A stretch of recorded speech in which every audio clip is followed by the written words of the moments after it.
Hey guys, Victor here, coming at you again with another deck profile, and for today's video we're going to be doing another 40 card hero list. Now, that's not to say that 40 cards is the superior way to build this deck, because let's face it, there are so many different ways, and when it comes to modern Yu-Gi-Oh, your card count honestly doesn't really matter all that much. You can play 40, you can play 45, 50, 60, whatever. And you can also just take different approaches with this deck, right? You can build it filled with like board breakers. You can go like the hand trapper route, which I wouldn't really recommend, but hey, to each their own. Who am I to tell you what you can and can't play?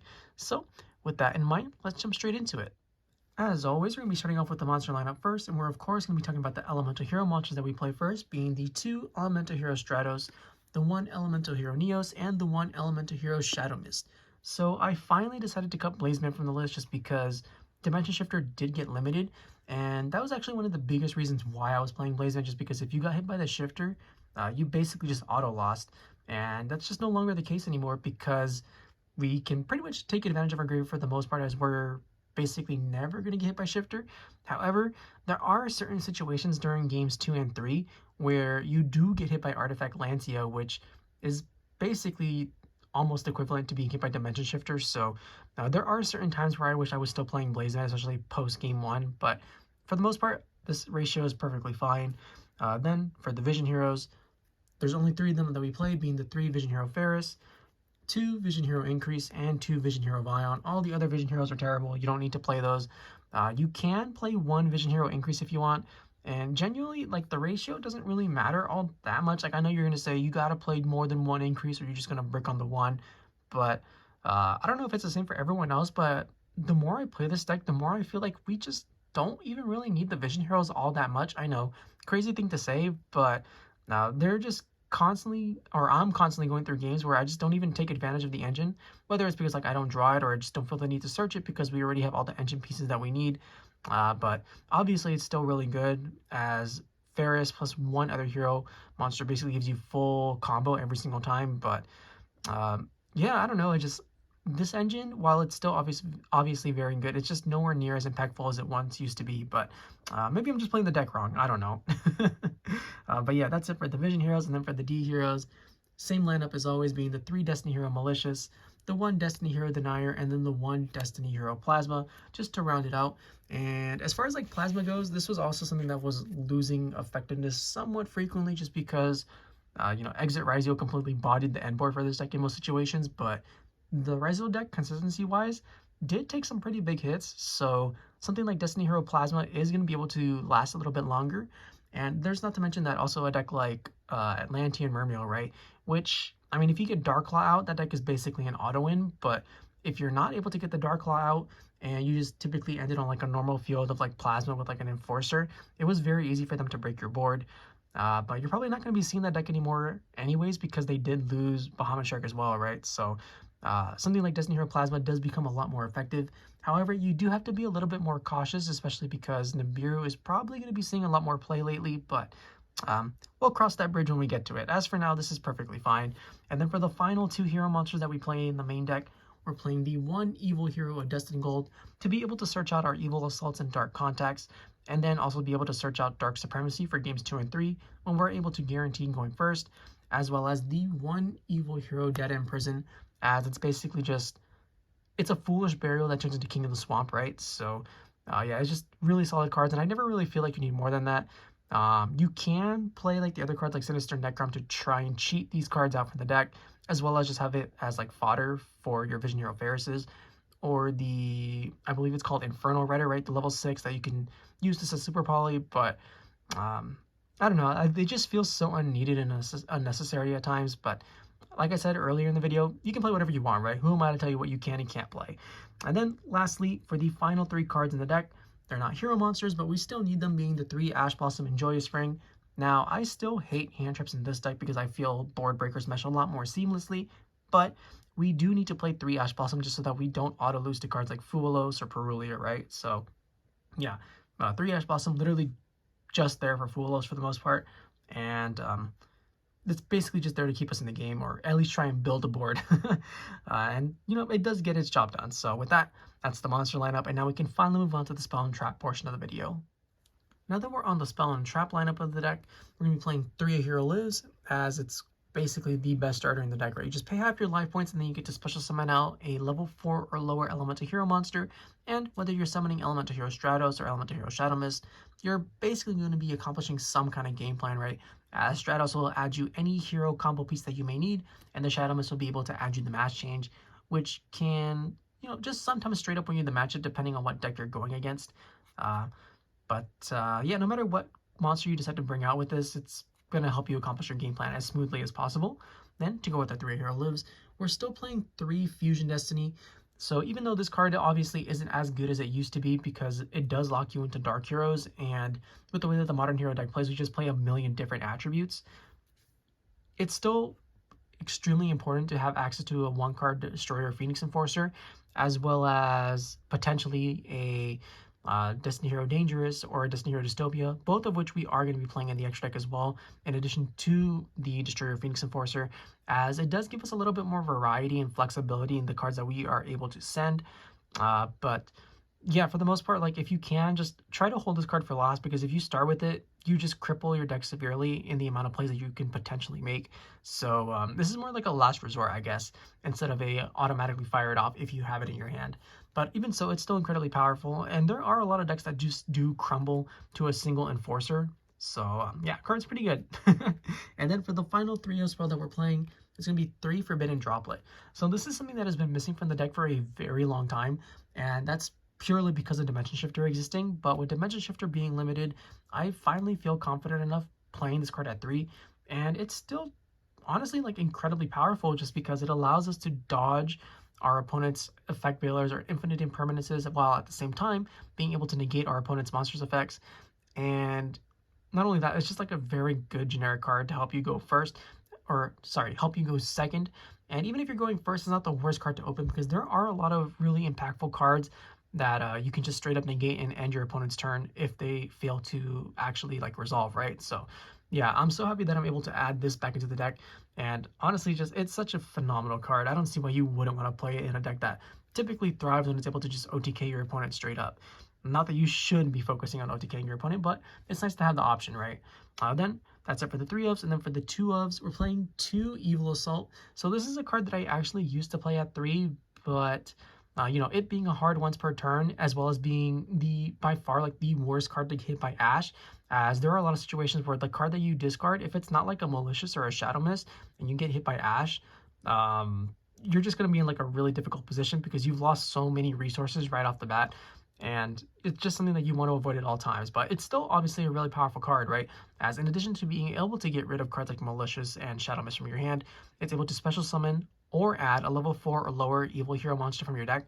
And whether you're adding the Adusted gold to then in turn get the Dark Contact to be able to OTK your opponent more easily, or if you're getting access to Dead End Prison just to be able to set up your end board more effectively, both options are really, really solid. It's just compared to the other 2 being a Hero Lives and Fusion Destiny, it's by far like the weakest of the 3, at least in my opinion. And that's it for the 2 of spells. And then for the 1 ofs, we're playing the 1 reinforcement of the army to add our warriors, being typically going to be Stratos or Vision Hero Vyon.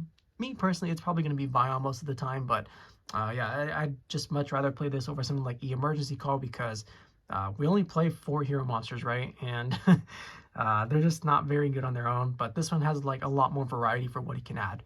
Then we're playing the 1 triple tactics talent that we're allowed to play because it's still a really strong card. And if you open this and are able to rip your opponent's hand apart, or like take a monster or draw 2 or whatever, every single effect is valid and very crucial for helping you win the game. Then we're playing the 1 Call by the Grave to go with our 1 talent, because hand traps do like provide like a nuisance to this deck. Then for the fusion spells, we're playing the 1 Dark Contact to be able to search it off the Adusted gold, as well as just like also OTK our opponent a lot more easily. The 1 Miracle Fusion, which is usually going to be used as like follow-up for your next turn as you attempt to go for game. We're playing the 1 Polymerization because you only need the 1, but there are certain times where I tend to like bump this up to 2. However, that was back also when Dimension Shifter existed and you were more reliant on hard drawing it so that you wouldn't auto lose to Shifter. But yeah, like I cannot express how much, or like how impactful that hit to 1 actually mattered, because it just completely changed like the amount of things that we can do with this deck. Like it's so important. I'm so thankful that the card has basically been eradicated for the most part. Even though I do wish it was at 0, but hey, you know, we'll take what we can get. And then for the final spell of the deck, we're playing the 1 Mass Change just to be able to access our Dark Cloud at any given moment. Now, as far as like the current metagame is concerned, 1 is perfectly fine, especially because Malice is probably still the best deck in the format, at least in my opinion. You know, certified Malice player, enjoyer, whatever. But especially once like Alan officially releases in a few weeks and Malice continues to just grow stronger as a deck, Darklaw, while it's still obviously an incredibly powerful card, does become a lot less effective, so you don't really want to rely too much on Mass Change. So 1 in the main deck is perfectly fine, and then as for the other ones, you can just side them for when you're for sure going to be able to play against like a graveyard reliant deck and you're going first, of course. But yeah, as far as like the main deck is concerned, 1 Mass Change is perfectly fine, and that's it for the spells. And then for the traps, we're just playing the 1 favorite contact just so that you can search it off of your your Flame Wingman, and then in turn be able to use it to be able to special summon usually your Shining Neos Wingman on the next turn to just blow up all your opponent's cards. And with that, that's the main deck, 40 cards like always, and then we can finally move on to the extra deck. Now that we're on the extra deck portion of the video, I'm going to be real with you, it basically hasn't changed for the most part, but even so, I'm still pretty confident in the ratios that I'm playing. So as a result, we're playing 2 Extra Hero Cross Crusader to bring back our Destiny Hero monsters, as well as tribute any Destiny Hero monster to search out any hero monster.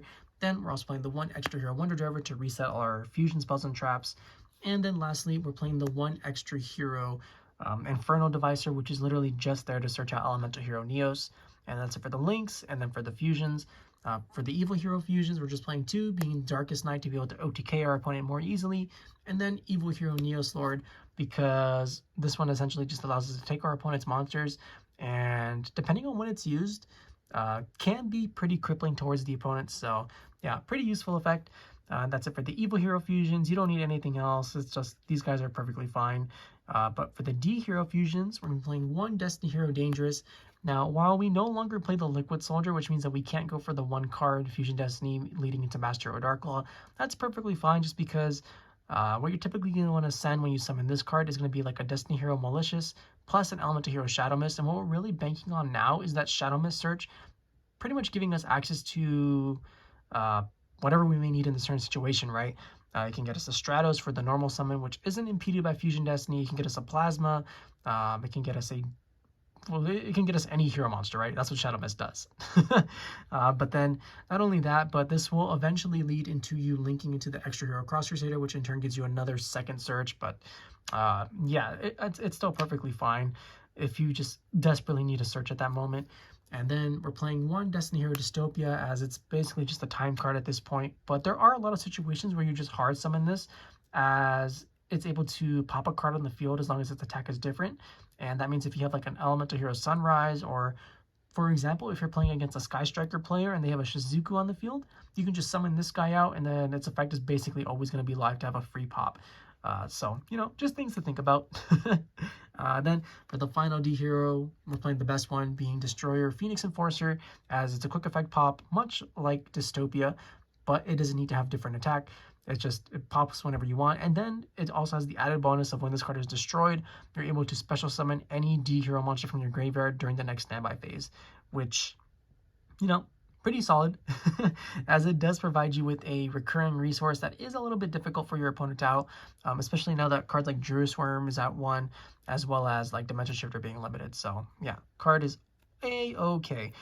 That's it for the D heroes though. And then for the Elemental Hero fusions, we're playing 1 Elemental Hero Flame Wingman Infernal Rage, as it's basically just there to search out our favorite contact. But because we are typically going to be using this card with Elemental Hero Neos as a material to fusion summon it, that means that we are going to be able to activate its secondary effect to be able to cheat out Elemental Hero Sunrise, who will in turn be able to search out Miracle Fusion, as well as boost all our hero monsters by 200 attack for every different attribute on the field.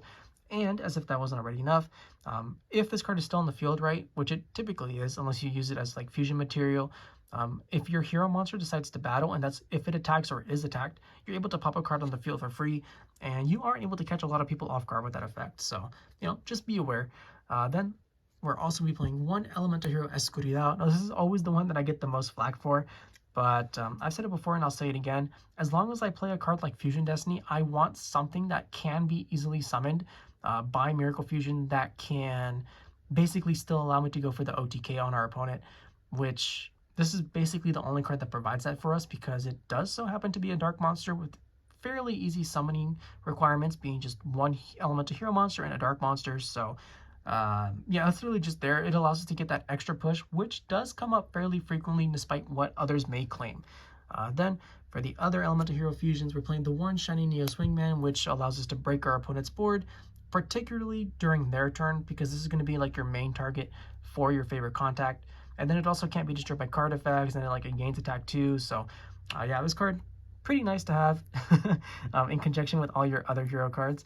And then lastly, we're playing the one Wake Up Your Elemental Hero, which, I mean, at this point, it's basically just there to be used as a way to cheat out your Elemental Hero Shadow Mist from the deck and then get its effect to search out Mass Change, right? But this is still by far the least used card in my entire Extra deck, but I know all of you guys love it, so, you know, it's still in there.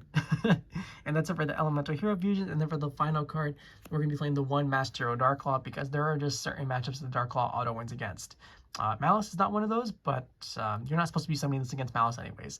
And with that, that's the deck profile. I hope you guys enjoyed it. If you did, please feel free to like, comment, subscribe, and I'll catch you guys next time. See ya!